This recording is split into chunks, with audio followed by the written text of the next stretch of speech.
Alright guys, welcome to Philosophy Culture. Once again, I'm here with my best friend, Big Bro Castin. And I'm here with Demille, my best friend and Big Bro. Yeah, and today's episode we're gonna talk about retirement. Yes, and then just some subtopics basically. So just mini retirements, why they don't teach us so much about retirement in schools. And then just some small topics around it, I guess. Yeah, some small talk about retirements. Check it out.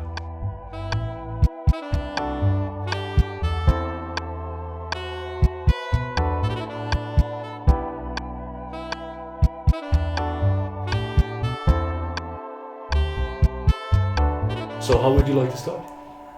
So I would like to start off with asking you the classic question. The classic one. Why is this important?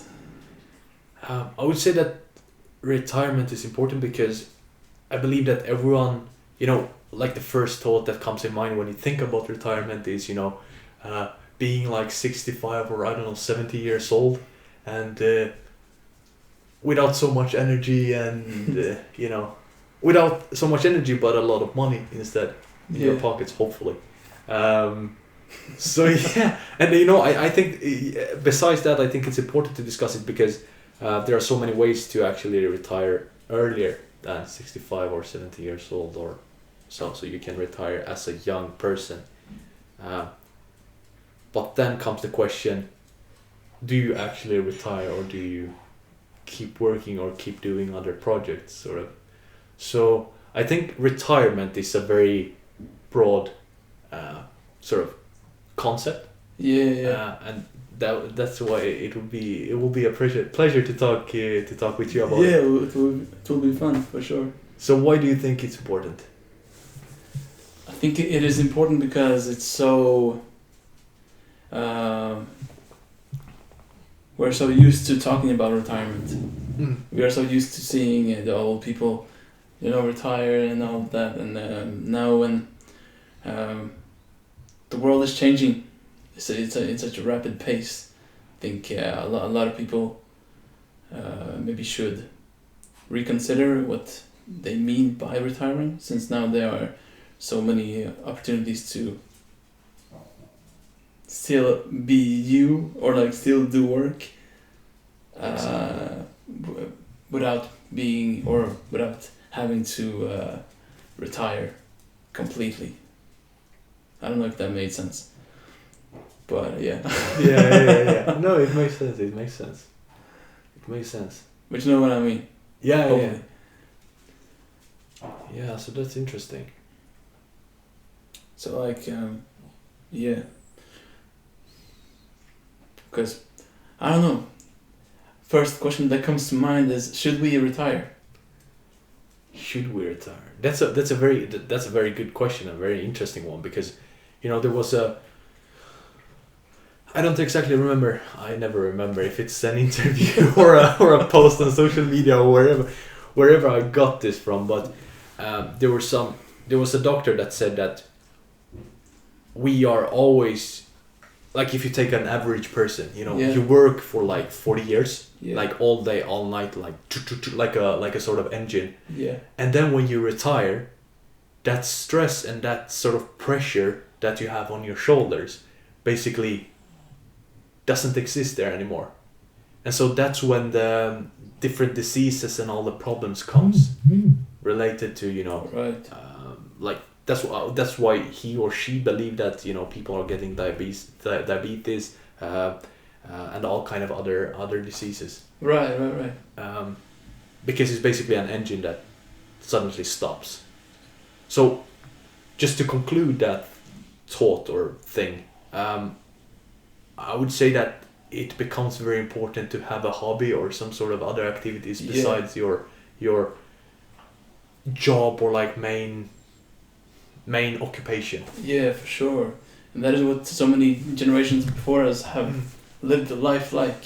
Yes. That they are working their whole life, and they are allocating their whole time to working a job they don't really are passionate for, or or feel any passion for, and just try to provide for their families.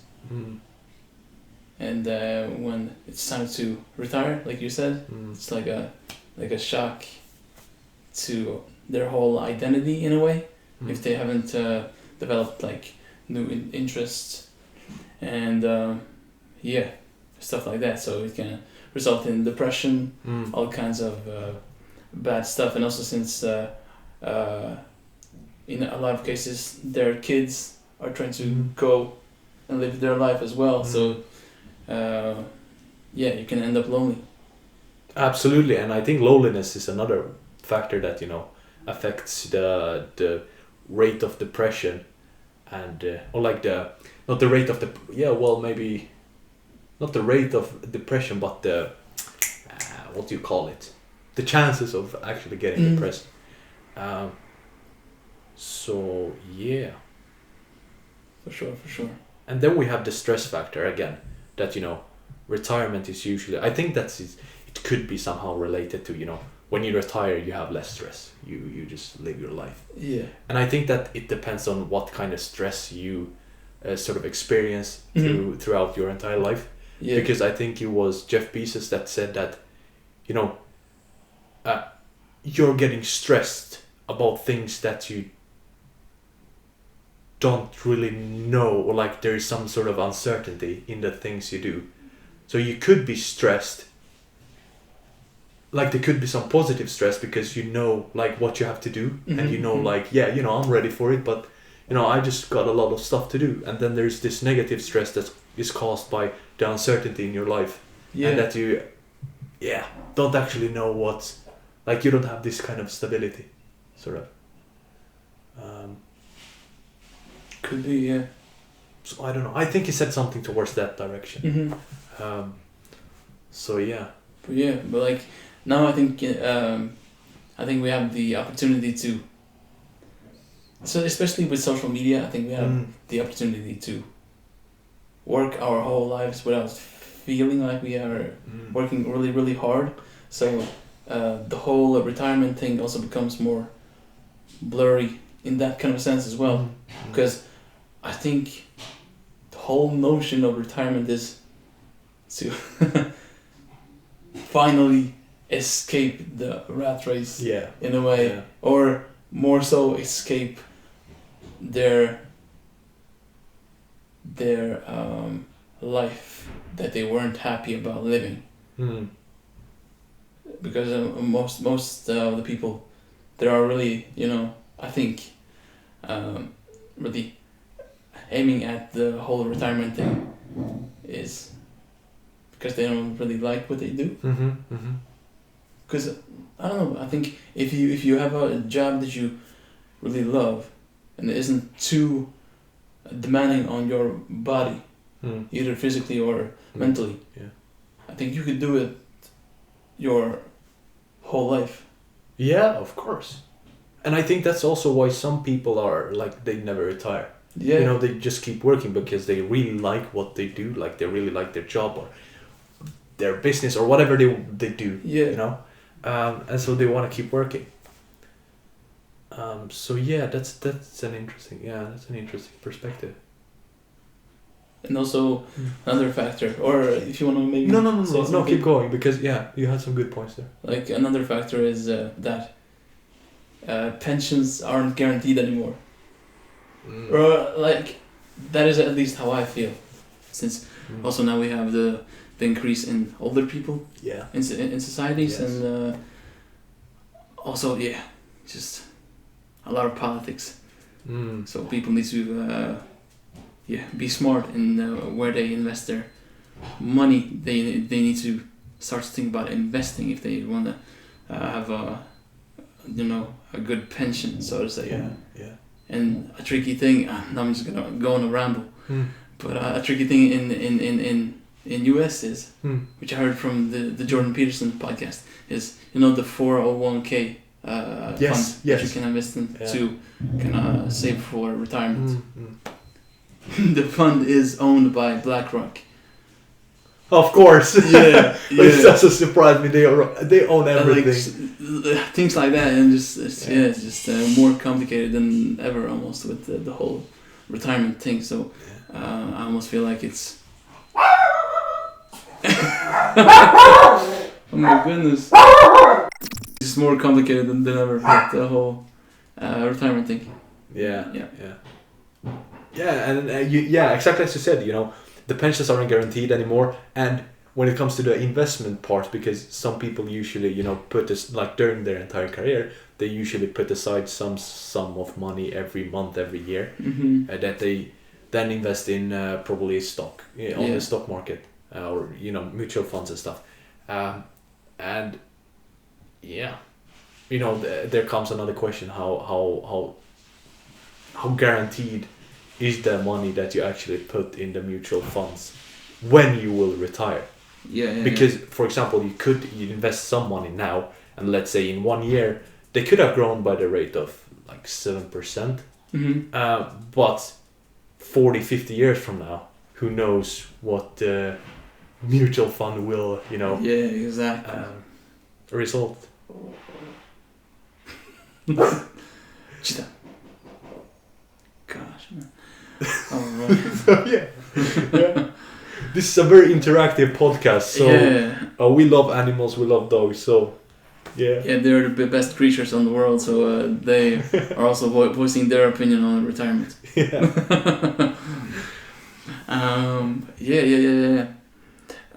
Okay, so we talked about that. So another question is, what do you think about the mini retirements? Do you know the concept? No, I don't actually. So it's a concept where you work a regular job, and then you have such luck in your life that you have a really nice boss, with whom you can negotiate longer just breaks from the job, like I don't know, a month, 3 months, maybe a year. Sometimes I've heard of people kind of going that route as well. I think it's very common in the Nordic countries, to be honest, because it's called tjänstledigt. You can look it up on Google Translate.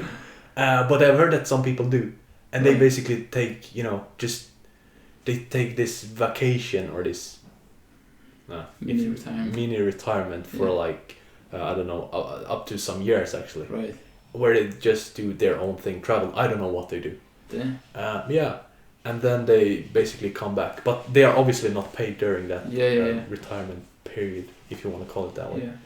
So it's an interesting concept, and I think especially here in the Nordics, the employers are somewhat more flexible and required to be more flexible due to the unions, like the labor unions, I think they're called. Right. So yeah, when it comes to Scandinavia, I think from the rest of the European countries, I think Scandinavia has some sort of benefits, if you want to call it that way, or like there is some sort of increased flexibility. Yeah, all right. But yeah, that's interesting, and I think that if you have like a certain position, a certain career, which allows you to take those mini vacations, mini breaks, mini retirement, then I think you if you have some other hobbies that you really want to invest in, why not take that? Why not use that opportunity? And I think that's also a good opportunity to for example, if you have a full-time job, which allows you to take this sort of mini. Why can't I remember? Mini vacation? Mini vacation. You said mini or retirement. Yeah. I don't know why I'm struggling with it. But yeah, if you have a full-time job that allows you to take these mini retirement periods, then I think it would be really cool, or it would be an idea to have a side hustle besides this job, where you can use basically your full-time job to pump money into the side hustle, and when needed you could spend some more time for this side hustle. Yeah, Or like to further develop the business. exactly. Yeah. So I think that if employers, or like generally speaking, if one has the opportunity to those kind of stuff, why not use them? For sure. I agree So I don't know. completely. Yeah. I like it. I don't know. Yeah. Yeah. Yeah. Because then I think again we have to look like, how would you define retirement? Well, I kind of did in the In the first one, that yeah, in the just first, yeah. just to kind of skip the rat race Yeah. thingy, because I think most of the people don't really enjoy their work that much that they want to continue doing it for forever. Yeah. Yeah. So Yeah. That's interesting. how would you define it? Yeah, that's. I would define. Yeah, something towards. I think it depends from which perspective you look at it from. Yeah. Obviously, as we always talk about perspectives. But yeah, if you're looking like a regular employee, then I would probably define it as, like a period where you no longer have this stress, and let's say where you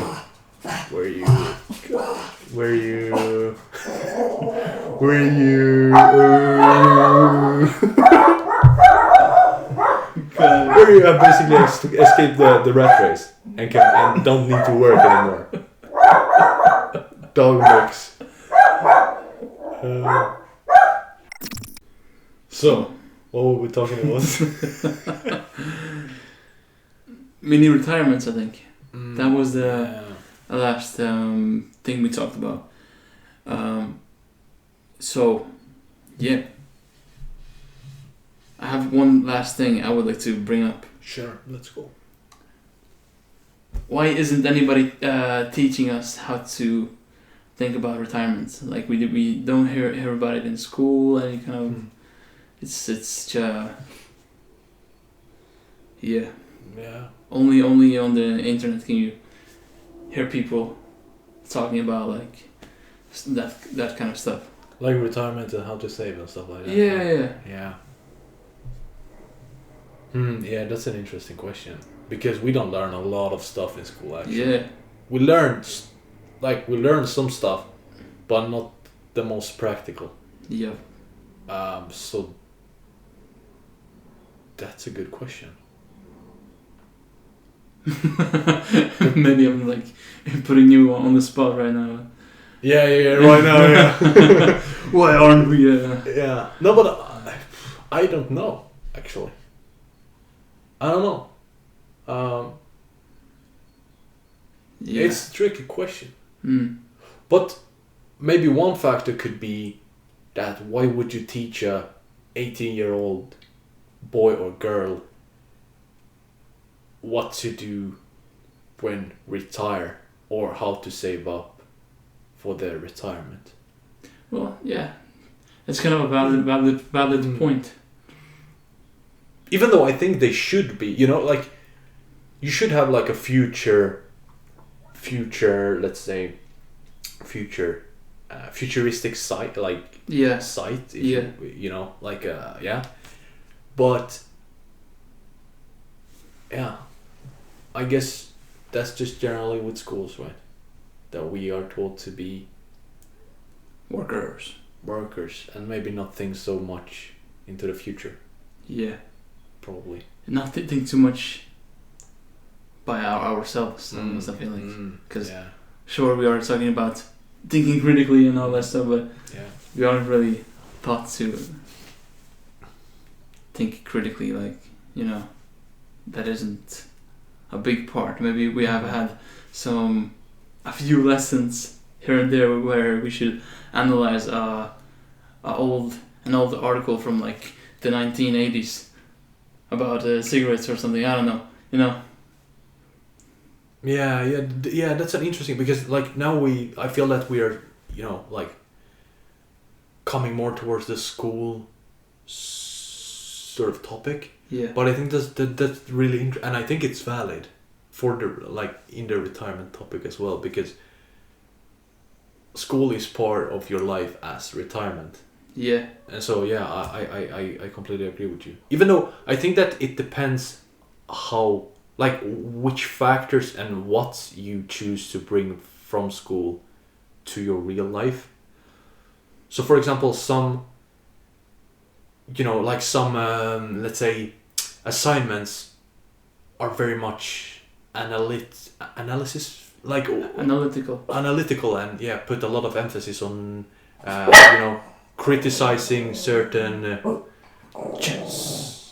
aspects of articles or like certain aspects of the certain topic, while some are just more analytical, as you said. So I think like if you could bring that critical thinking and analytical perspective into your life, and also be critical and analytical about schools and what they actually want to teach you for the future, then I think you can come a long way.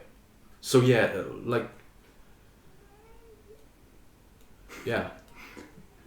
no matter what, I mean, like no matter what sort of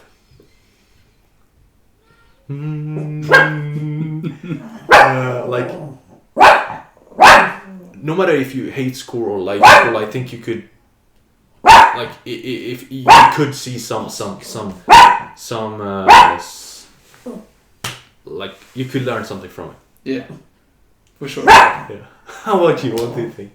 What like why don't schools teach us about retirement? Me as a bit me as a guy who is a bit into like conspiracy. Shit, I was right.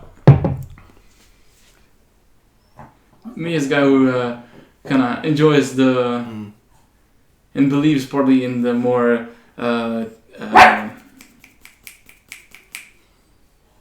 conspiratorial things. I think that's just the programming. To be honest, because everything is a business. A country is a business. Everything is a business. So why would the leaders of a country that is a business would want a lot of people, to know exactly how to hack the system to be able to get the most of the tax money. Kind of. And that again, you could use some stuff against it. Like if someone does something, let's say bad against you, or like you want to force you onto something, let's say average or bad, you could use it against it. So for example, schools, they teach you about critical thinking, writing, analytical, like be more analytical. But I think if you are then critical against school and analytical, like like you extract the most interesting and the most valuable stuff from it, then I think you could use it to actually hack the sort of system as well. As you would say that I guess that's that's a valid point even in the like economists themselves. Like they tax you, but in your turn you could use the taxes and the tax sort of gaps to actually overcome those tax systems. So I think I think everything is hackable, or could be sort of navigated around. That's a good point, good definition. Sure.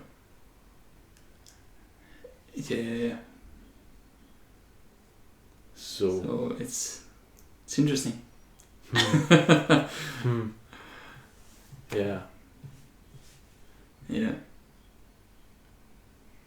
I don't know. I think I've said my part. I don't think I have any new thoughts that are popping up Hmm. currently. I'm just thinking about like something that Dunlop said. Like I think he was, you know Dunlop, Dunlop. Dan Loke? I don't know. He, But I think I maybe heard the name. I think he's like an Asian millionaire or billionaire. Oh yeah, okay, yeah, I know who he is. Yeah. Mm. So and I think he was asked like, you have so much money, why haven't you retired yet? And he said that like I sat on the beach like.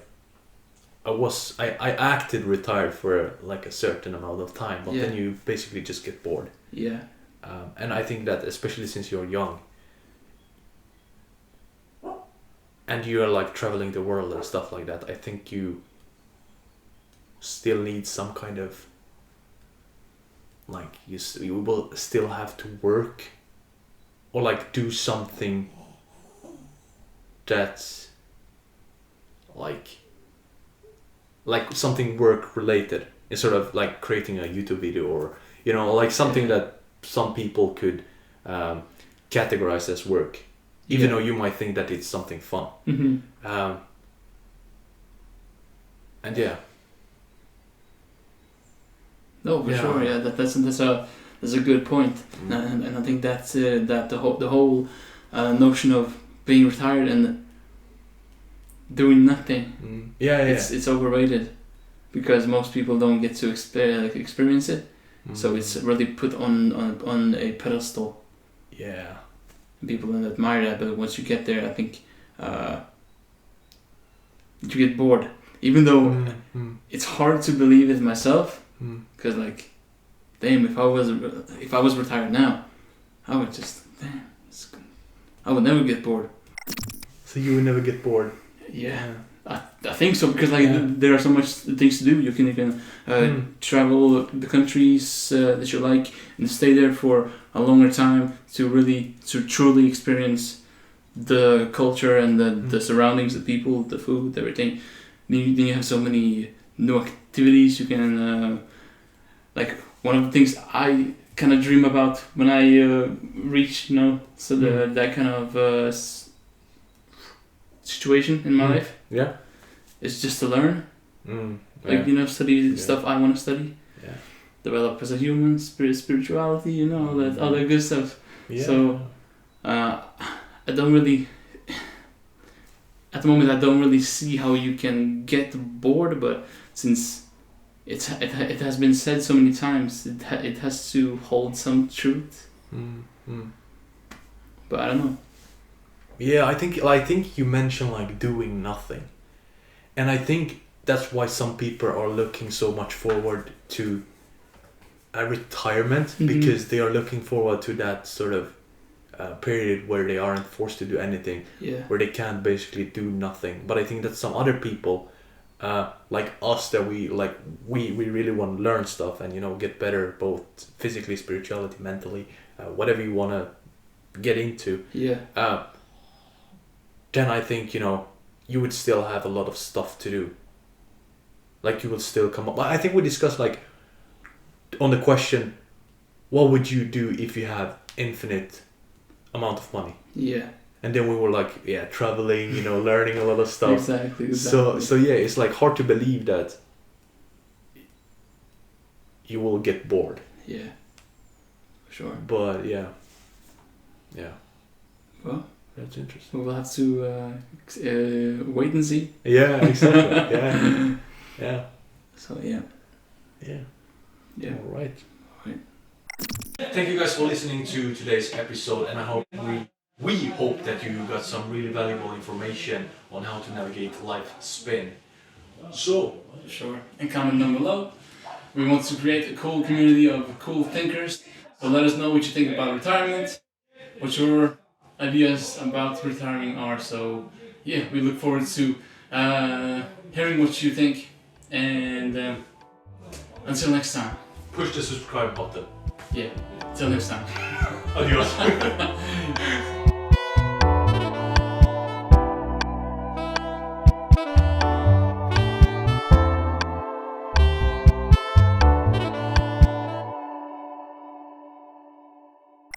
Push the subscribe button. Yeah. Till next time. Adios. Det var perfekt. Varför hade jag bara push the subscription? Jävla Joe Biden. Thank you guys for listening to our episode today, and I hope you got some really valuable information and some hopefully valuable knowledge as well on how to navigate life's spin. So, for sure. So, comment down below. We would really like to create a community of great, cool thinkers we can exchange ideas with and to grow together with as human beings. So, comment down below. We want to see what you think about retirements. What's your ideas around the about retiring? Fuck you. Nu är jag sur. Fan, det gick ju så jävla bra. Come on, man. Det är lugnt. Bullshit.